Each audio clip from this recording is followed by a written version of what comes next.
Hi, I'm Follygon, and in this video we are going to be digitally sculpting Zelda in ZBrush. I really enjoyed talking about my thought process in my last video where I worked on a witch for Halloween, and I wanted to do something in that same vein, but this time for a full character.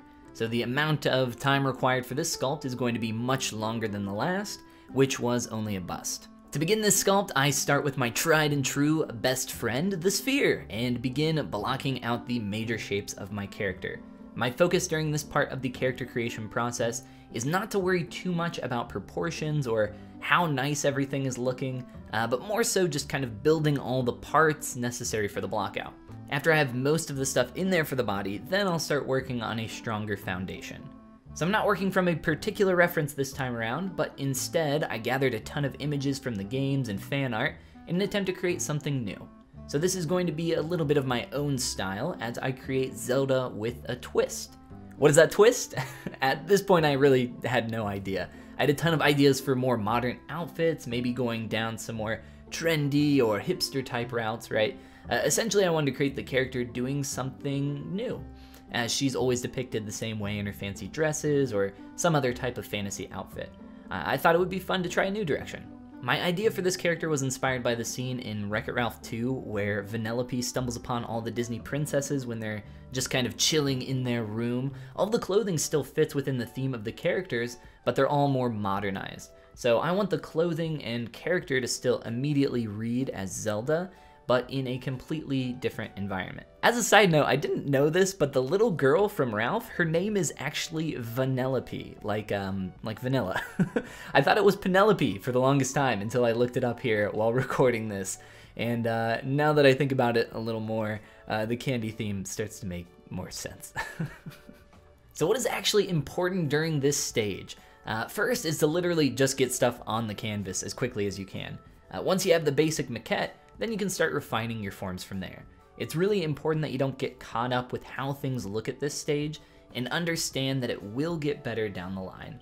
Much like a traditional sculptor with a chisel carving something from a block of stone, you have to see the final piece underneath all of the ugly. And well, there can be a lot of ugly at this stage. I know that some of you are interested in learning more about digital sculpting, and I don't want this to turn into some lengthy advertisement or anything like that. That's not really my jam, and I doubt that it's yours either. So if you do want to learn more, I offer some courses at the link in the description, and you can check that out down below. So what's next from here? You block out your character, and you hate it. Well, that is not anything new. That happens to me all of the time. So should you start over?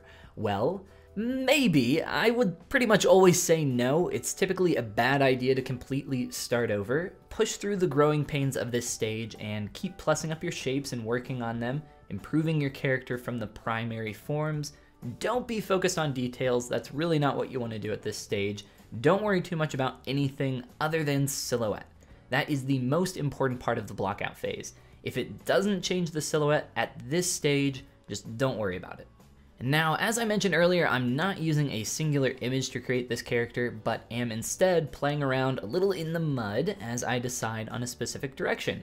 Currently at this stage, I am thinking about how defined I want this character to be anatomically. And the more I played around with the forms, the more I leaned into something with a little less anatomical specificity or definition. Especially for a princess type character, I didn't want to make her have this extremely athletic build. At first, at least. I kind of changed that a little bit later. It didn't really fit the type of character I was aiming for at the time. I also didn't know exactly what I wanted to do for clothing at this stage, so I wasn't sure how much of the body would be seen. I do end up going in that direction a little more later on, but I think I land on a really good place for the body once I get into that stage into refinement, which we'll check out here soon. I really didn't like the way that my transitional areas were working, so I spent a good amount of time there to improve those shapes. This would be anywhere like the shoulders or the hips, elbows, etc. Essentially anywhere a major form transitions into another. These areas are often really tough to work on and make look good, so I wanted to spend some extra time to really get these in a good spot during the blockout. I will of course return to them later, but I wanted to experiment a little and also continue working on everything else. It's important that you don't spend too much time in any one area. Things are still very messy at this part of the process, as I'm sure is very apparent. But now it's time to start cleaning things up a little and working on getting some more stuff in there for the face, accessories, clothing, etc. In particular, we're going to move on to the face next. Now this is when we get to have some fun and enter the alien phase. I say this because when you are laying down the groundwork for your character's face, it often looks very weird.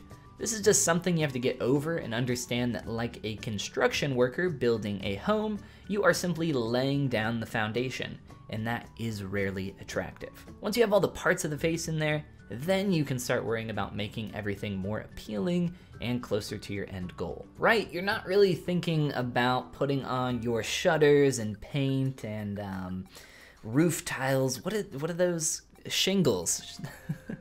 I completely blanked on what shingles were called. You're not going to put those directly on top of your foundation, right? You gotta do everything else before you get to that. That's kind of like the cherry on top, or the shingle on top.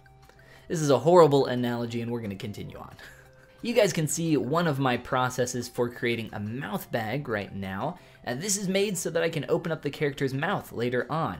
It also makes it easier to get in and sculpt on the character's lips one at a time with the added benefit of something called polygroups. These essentially allow me to make quick selections later on. And then it's on to roughing in some quick eyelids and a nose. So in my last video, I mentioned that my power went out and I lost some work. And then I had quite a few people suggest I buy a UPS, which has nothing to do with the postal service, but instead is an uninterrupted power supply. So in truth, ZBrush crashes. Quite often, I would say all the time is a pretty accurate estimate of how often ZBrush crashes. It happened to me many times on this project, more than I could count, but never once did I lose any progress. Up to this point, I believe it's happened twice, probably more. It does happen many more times throughout this project, but because of an awesome little feature called Quick Save, it's that button in the top right corner of my user interface, I never lose any progress. Even when my power does go out, the most I can ever lose is 20 minutes of work with my current Quick Save settings. So even in the worst case scenario, not really a huge deal. And that doesn't happen very often. Actually, it was probably the first, maybe second time something like that has ever happened to me while actually sculpting. And of course, you can edit your quick save settings to make that happen as frequently as you would like. Hey, our face is looking pretty scary. But as I mentioned earlier, we are laying the foundation. Gotta be confident and keep pushing forward, right? A lot of people ask me why I work by splitting lots of different objects up into separate parts. And the answer is actually pretty simple. It's because it's easier that way. My rule of thumb is when in doubt, split it out. Which essentially just means that if you are struggling to create a shape, try splitting it up into multiple simpler shapes. Just like what we did during the process for blocking out the body. The same thing applies when you are beginning to work on anything else. And I do the exact same process on hair, accessories, clothes, you name it. I'll be merging all of these parts together here shortly, but for now it's just easier for me to work on them when they are separated. After I start combining a lot of the facial features, things do start looking better, but we are definitely still a little bit in the uncanny valley. We will return to the face later and move on to blocking out the hair. I really like the short hairstyle of the newest rendition of Zelda in the trailer for the new sequel to Breath of the Wild. I am just a huge Zelda fan and I cannot wait for this game to come out. I am very excited for that to come out, hopefully on the Switch, so I don't have to buy another next-gen Nintendo console. But moving on, for the hair, it's a pretty simple process. I use what are called curve brushes that allow you to insert new geometry along a curve. From there, I manipulate the forms into the basic shapes that I am looking for. I keep most of this low poly and really simple at this stage, mainly aiming for the overall feel of the hairstyle. I don't want to do too much to this because we have a lot of other things that really need our attention more than the hair, but it does really help to start pushing the character to start feeling more like Zelda. Obviously quite a ways off, but yes, in the right direction for sure. Next is cleaning up the body. I still don't like how defined and planar the body is right now, so I do a smooth pass and some correcting to begin getting it closer to the style that I am looking for. These kinds of corrections take a while to complete because I am essentially going back over the entire character, making everything new, but also consistent with itself. I start attaching the hands and feet at this stage as well. For the feet, I get rid of the toes completely as I know that the character will be wearing shoes, so we'll never ever see those, so no use putting them on there. They're just going to get in the way. I don't want to work on the feet too much because they won't be seen either, but a little bit of cleanup here and there won't hurt. Attaching the feet to the legs also aids in transitioning those forms together. For the hands, it's pretty much the exact same process. I keep the fingers separated though, because I would like to do some posing with those later on down the line before attaching them. I do a lot of correcting to the legs. The area of the knee was looking kind of horrible, so I spent a decent amount of time there. I was feeling much better about them after the following pass, but they weren't perfect, so I knew I would most likely return to them later as well. The shoulders were also really bothering me. The armpit got messed up at one stage, so I decided to redo some of the forms there in an attempt to make that not happen again. And it turned out really nice, and I was liking the transition there a lot more than what I had previously. I finished this entire process up by remeshing my character with polygroups. This allows me to create groups between different segments. It makes my geometry more clean as well. And later on when I'm working, I can select and hide specific groups if I need to. And you can see just how much more clean it is in that area now that I'm finished with it. The head was feeling a bit too large, so I wanted to scale that down. I also wanted to start adding some paint to my character, just to help block out the direction and help the character come alive a bit. Color also really helps in figuring out proportions, so I use that to my advantage as often as I can. I also find it easier to work on a face if it has some paint on it. The color adds weight and helps inform direction, specifically with proportions. Now, I don't know exactly what I want here, but I know that it's not this. So that means it is time to make some more changes. One thing I really wanted to do was round out the face a lot more. This would require me to make some pretty drastic changes to the face, but at the end of the day, it is definitely worth the effort. Even if along the way there, it looks very, very strange. So I spend a little extra time tweaking the face to get it to a place where I don't hate it. It definitely starts feeling a lot closer to what I wanted for the character, but I would still like to make some changes and probably fix the topology there as well. Because as of right now, it's not really easy to work with at all. After a few more quick fixes to the body, it is on to extracting some clothing. There are a ton of different ways to go about creating clothes. This time around, I use the geometry from my character's body, I duplicate it, and then I repurpose it into clothing. At this stage, I wasn't too set on a specific outfit. All I really knew was that I wanted her to be in more modern clothing, but I still wanted her to feel like Zelda. So I will definitely try to get some of her classic elements there at some point. I played around with a few different ideas. I thought it would be cool to try out some kind of crop top or maybe a really baggy sweater. I couldn't find a reference that I liked online that felt exactly like what I wanted to create, so I kind of winged it, so to speak, and played with a lot of different options. I tried the sweater direction with a button-up underneath. I tried something a bit more nerdy. I also made some quick glasses for her to help sell a little bit of the hipster-esque look, and then I switched it up a bit more. While playing with the clothes, I was toggling on and off between about 5 different options for outfits I had blocked out, and really any of them would have been great, but I spent all this time modeling the body that I wanted to at least have some of it be visible with her outfit. And that is when I turned off her sleeves and still had the cuffs on from her sweater, and I was like, you know what? I think I could probably work with this and maybe turn this into some kind of athletic wear. Then I could do some gym shorts and play around in that direction. And then I started to really like that idea of her being on a Hyrule basketball team in the universe of the Zelda series. Nintendo always makes their sports games in the Mario universe with golf and tennis and soccer, like the Strikers series and all that. So I thought this might be a really cool direction. So Zelda is now going to become a basketball star, which you probably already knew from the thumbnail, but yeah, let's go. So as the first step in that direction, I started working on the clothing a lot more. A lot of very repetitive, boring work here, some interesting problems with modeling the shoes and shorts. Most of it is pretty simple though and more time consuming than anything else. You definitely have to obsess a little to make things look nice, and that will definitely be the case as I move on to the hair.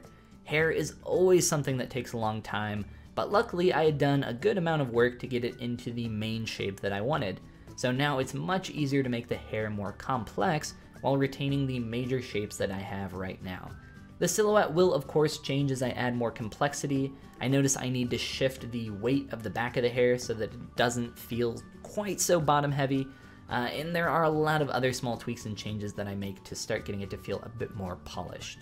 Once I get the hair and clothing heading in the direction I want, I make a lot of other small changes to, well, just about everything. So in terms of my workflow, I am polishing the neutral version of my character before I pose, so that I can get everything as good as possible now before I break symmetry. Once you leave symmetry, it's very hard to come back and make symmetrical fixes. So if I pose the character and then all of a sudden I want to change the eyes, I would have to do that twice because I no longer have symmetry. During this time I make small changes to the face, more or less making it more rounded. I clean up and polish the clothing. I tweak certain parts of the body ever so slightly as well, just to make certain transitions feel in line with the style. And then I spend more than a little time on the character's shoes. I really didn't like what I had and I wanted to make some more interesting forms. I played around with a lot of different options before landing here. And then after this I still make even more changes, so even more work. But now it's time to begin posing Zelda.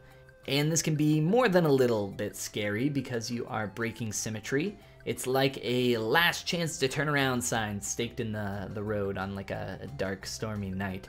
But you can't get caught up waiting or else you'll never progress to a finished character. So I dive into what is called Transpose Master. If you haven't noticed while I've been working, I can only sculpt on one object at a time.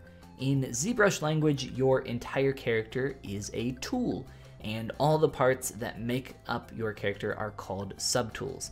So essentially what Transpose Master does is it takes all of those subtools and combines them so that you can make changes to everything at the same time. You may have noticed me using this earlier for tweaking character proportions. It's great for that. It's really just good for anything in which you would need to sculpt or manipulate multiple objects at once. Once I am in this mode, it's really as simple as rotating everything where I need it to be. Not quite. Posing is actually quite difficult. I actually posed a mannequin first into what I wanted to get an idea of weight and balance for this pose, focusing on things like line of action, as well as the angles and offsets of my character's hips, shoulders, and head, creating a nice contrapposto pose. If you are unfamiliar with these terms, they are covered in depth in the Appeal Academy, but essentially contrapposto roughly means counterpoise. Offsetting the angles of your hips and shoulders creates a really dynamic pose and also helps to curve your character's line of action. A great example of this concept is the statue of David, which I always say that photos do not give this sculpture justice. It truly is amazing to see in person. If you get the chance, I would 100% recommend it. But yes, his pose features those angular offsets prominently. Once I get finished with blocking out my pose, I transpose back to all of my individual subtools and let it calculate for all of the changes that I've made. If there is a situation in which I absolutely need to get symmetry back for some reason, there are ways that I can do that, but it's typically not an issue. I've kind of planned out what I'm going to do moving forward from here. There's definitely a lot of cleanup that needs to happen moving forward because overlapping geometry has different levels of polygon density. This causes them to deform differently when I am posing, and with that it will cause a lot of geometry warping and colliding with each other. And then on top of that, there is a lot of form that changes anatomically based on pose as well. Arms are the most difficult part of this pose in particular and will require the most amount of corrections. Typically when I begin posing, I just move things into a rough position. I know a lot of it is going to get messed up and broken. As anatomical forms shift, there is stretching and squashing. Like I said, all of the other problems with the geo warping as well, especially around the arms of this character. So I work more on the overall line of action of the body at first, and then I tackle the arms after that.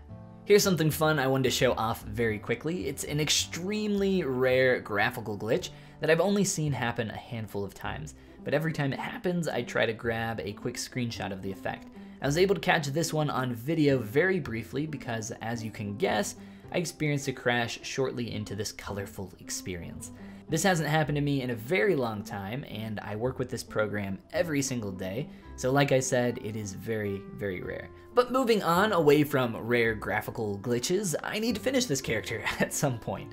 So I spend a lot more time cleaning up my pose, as well as making lots of little tweaks along the way to correct things like her socks going into her leg, or her elbows looking like kind of a big stretched mess. As you rotate geometry to its extreme, there are more than a few things that need to be corrected, which sometimes makes people wonder if it would have just been better to sculpt the character directly in pose from the beginning. And my thoughts on that are, well, yes. Depending on the pose though.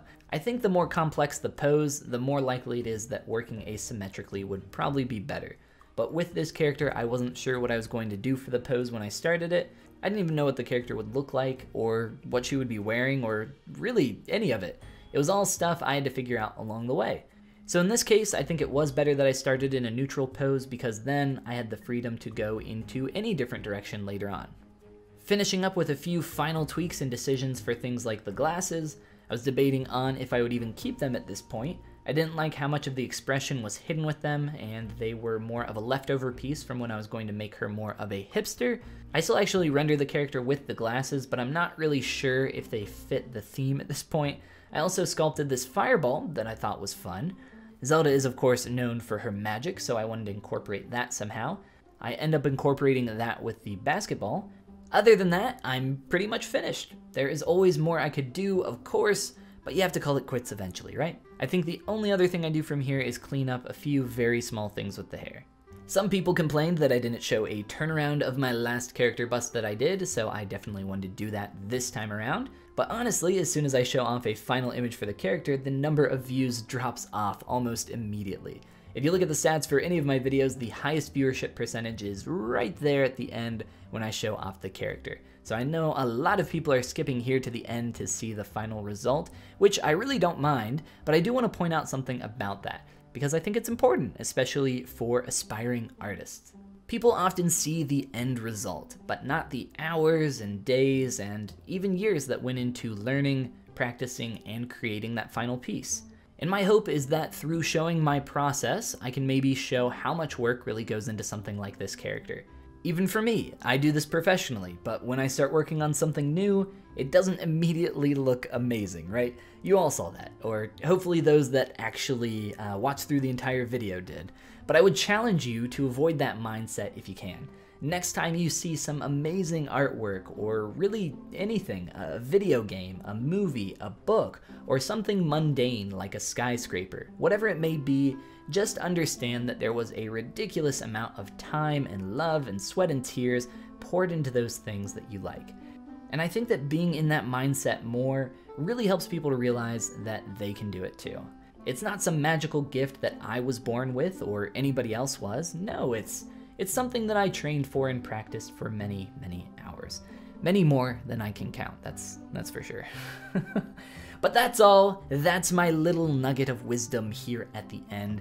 But we don't want to get too serious. That's not what we are about here. All we did was really make a character from a video game playing basketball, and I don't really even like basketball. If you want to learn more about digital sculpting, or if you want to grab some of my brushes, materials, base meshes, etc., check out the link down in the description. If you are new around here, click that subscribe button. You all have a wonderful day. Thank you so much for watching, and I hope to see you in the next video.